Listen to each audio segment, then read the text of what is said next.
欢迎来到新兴消息频道，请订阅频道，所以大家不要错过当天最热门的新闻。我们今天的时事通讯包括以下内容：白鹿刘宇宁，网红给娱乐圈的一点小震撼。2023年还是挺精彩的。原以为本年度最大的演员口碑崩盘当属白鹿，没想到最后一个月，刘宇宁扛着一面关山大步赶上。如今在 B 站已有许多人剪了二位的拉郎视频，是要比一比反派演技哪家强。两个网红转型演员的天花板，今年都被顶到风口浪尖。白鹿是步了袁姗姗的后尘，因为一再抢眼大美女遭遇全网潮，再不是那个备受看好的演技新星。刘宇宁则是从路人缘超强的内娱活人，变成了路过随一把的古欧丑男。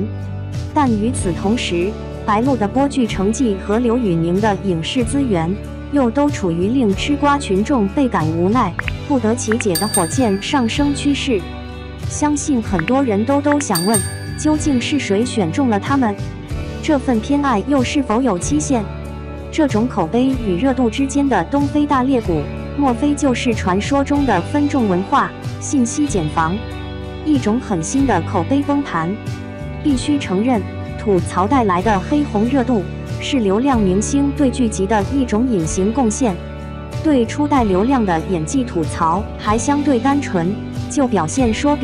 两眼无神、五官乱飞、套路化、台词差，非要上升到本人，顶多是不用心、太自恋这类泛的攻击。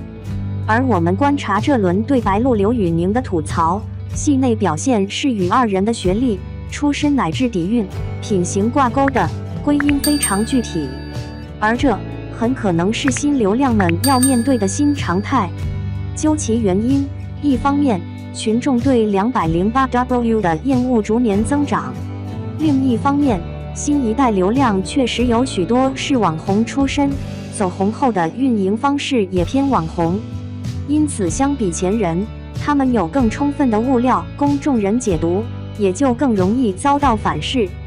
一面关山开播之初，私翻家系等话题还停留在小圈子里，大部分观众仅是惊讶于男女主的颜值差距，进行了常规的吐槽与 AI 换脸。结果招来了粉丝捂嘴与刘宇宁本人的5G 速度下场回应，由此开启了熟悉的路人逆反环节。紧接着，刘宇宁用改观一词点评刘诗诗的片段万转出圈，犯了众怒。扒皮热议的重点也就不再停留在颜值与演技，很多人从跑偏的剧情与网络上流传的原始剧本中找到了对刘宇宁加戏强捧的论据。刘宇宁的直播也是重点考古对象，他不仅曾在直播中提及该剧制片人对自己的欣赏，还曾开玩笑地讲过自己如何威胁好友方逸伦不许发艳压通稿，以及因为情敌设定对某配角演员不爽。这段内容没有指名道姓，但已足够令人对一面关山中男主代替女主教训徒弟的情节更加无法直视。第一种无法直视在于，无论从二人剧中的身份尊卑，还是从大女主这个卖点出发，该情节都缺乏合理性。由此，吃瓜群众也为刘宇宁在剧中的许多过火表演找到了霸凌爹味等具体形容，这与白鹿上半年的口碑崩盘很是相似。根源还是长月烬明的爽文逻辑没能被影视市场接受，路人导向配角，质疑主角，经粉丝捂嘴后又产生逆反，开始对演员进行戏外扒皮。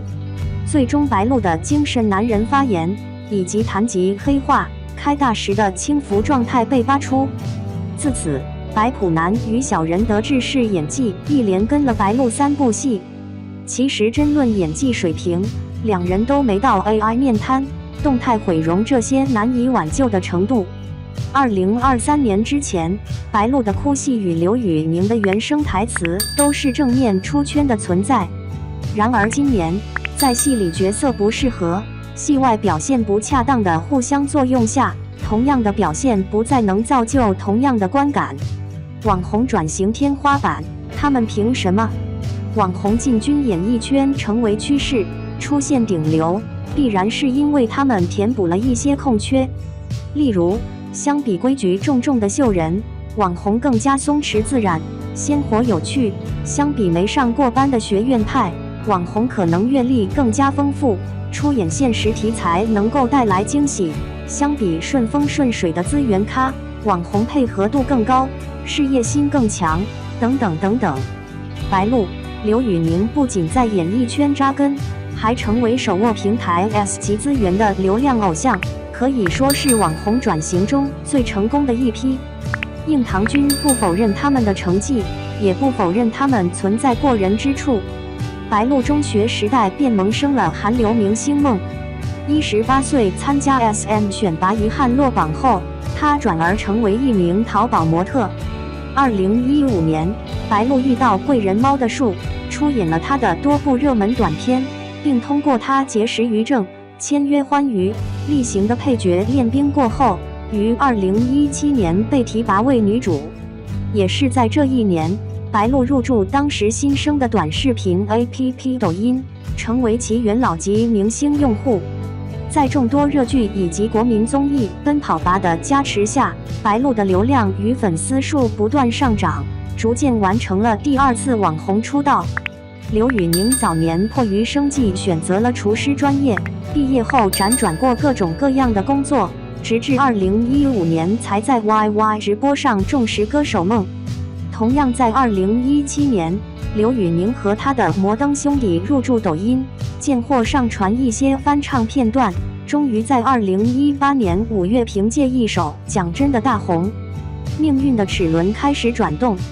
因为为该年的暑期热剧《沙海》演唱插曲《让九》，刘宇宁结识了他的影视圈引路人白亦聪，首次参演主流剧集《热血少年》。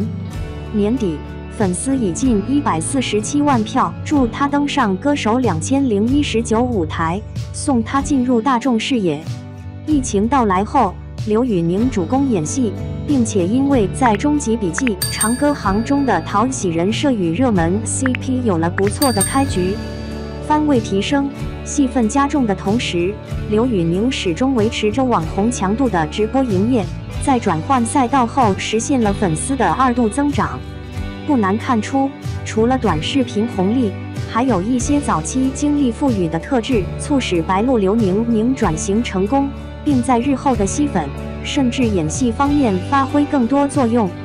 白鹿家境普通，但被妈妈富养长大，自信程度明显超出东亚女生均值，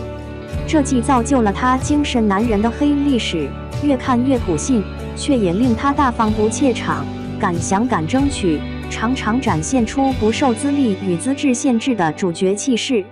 他曾多次在采访中提到，接戏会遵循第六感，自己喜欢才是硬道理。这可能也是他演戏时超强信念感的由来。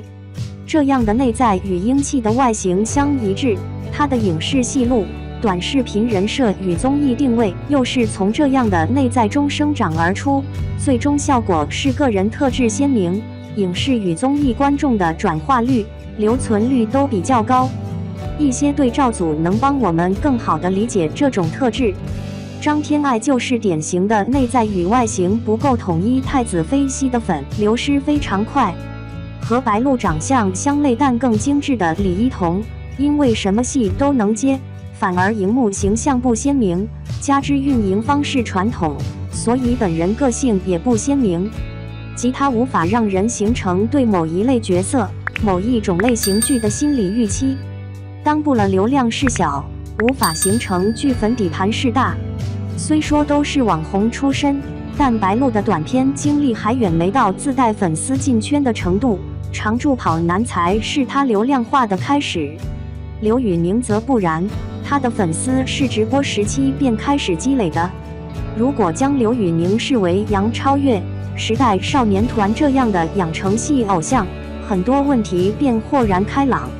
刘宇宁早年直播的主打，一是唱歌秀才艺，二是唠嗑，面向寂寞师奶提供情绪价值。久而久之，养成的不仅是粘性极强的粉圈，更是刘宇宁与姐姐打交道的能力。一方面，这让他得到了许多头部制片人的青睐，成就了弊端妲己的传说；另一方面，这种能力再搭配上1.9米的傲人身高，在社会上摸爬滚打过的成熟气场，让他既能在刘涛面前化身阳光小狗，又能在刘诗诗面前霸道深情。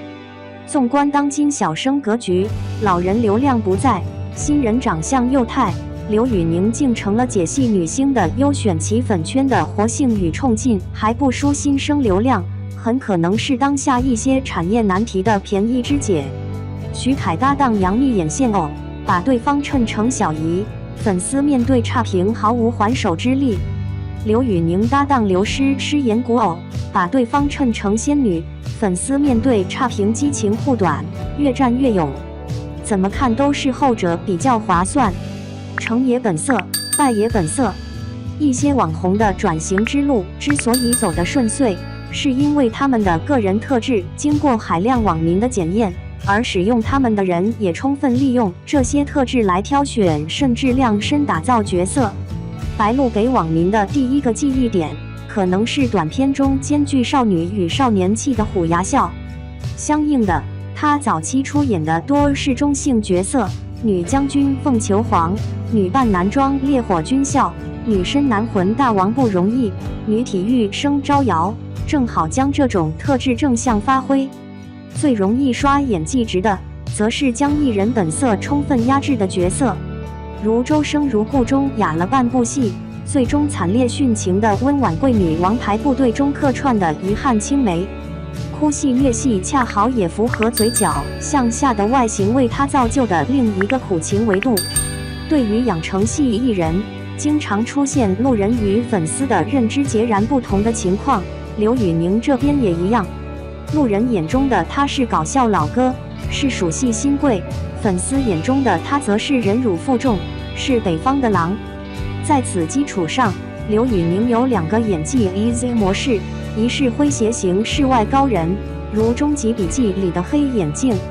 一是现代背景的积极追梦者，如他在网大时期出演的歌手小宁，以及做自己的光中开餐厅被坑当博主翻盘的蒋俊豪。刘宇宁也有一个刷演技模式，底层、冷酷、隐忍、野心、情义、黑化这几种元素排列组合的配角，如热血少年魏成风、长歌行号都说英雄白愁飞。白鹿靠受虐刷演技，是以反差体现塑造能力；刘宇宁靠受虐刷演技，则是因为他确实拥有这方面的生命体验，演绎起来更加真实。然而，如果想在演员路上走得长远，本色也需要被严加管控，合理释放。毕竟，谁能保证本色一直是讨喜的呢？一方面，网红出身按理说是草根励志的代表，但当他们成为明星，说话做事开始脱离群众，且有粉丝为其冲锋陷阵，也很难要求群众为假草根买账。另一方面，公众人物需要一定的钝感，不然的抑郁。网红转型面临更多非议，能走到高处的必然拥有更强的抗体，但也可能因此膨胀而不自知。白鹿领奖时说轻舟已过万重山，观众觉得你资源这么好，过了啥山？刘宇宁这边，粉丝或许不觉得，但对比其早年与近年的直播，眼神姿态的变化相当明显。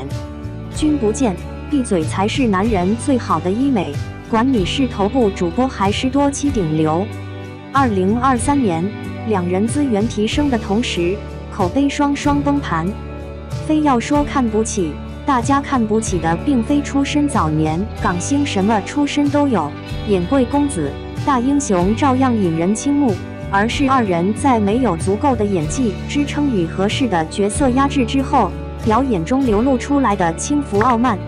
不过，两人被本色反噬的结果可能并不相同。在传统观众看来，白鹿今年许多表演是有 bug 的，他就像个穿书者一样，过于相信主角光环，过于不共情具体情境。例如《长月烬明》中，他饰演的女主被指从灭门之痛中抽离太快，欺压他人时又特别心安理得。然而，提供绝对的碾压、绝对的安全感，正是网络爽文的精髓。所以白鹿只是口碑崩盘，不是收视崩盘。提出质疑的本就不是长月明安以爱的目标受众，而目标受众很多都吃这一套。应唐君之前就讨论过，如今不正经比正经吃香，领会剧本杀是改编的厂牌，掌握穿书是演技的小花，恰是时代之选。但偶像剧中的女角色是代入对象，男角色则是审美对象。具体到古偶，观众通常还希望在其中看到现代社会少有的崇高浪漫及女主要尽情实际，男主则要不实际些。在这个意义上，刘宇宁最大的问题不是属戏，而是俗气。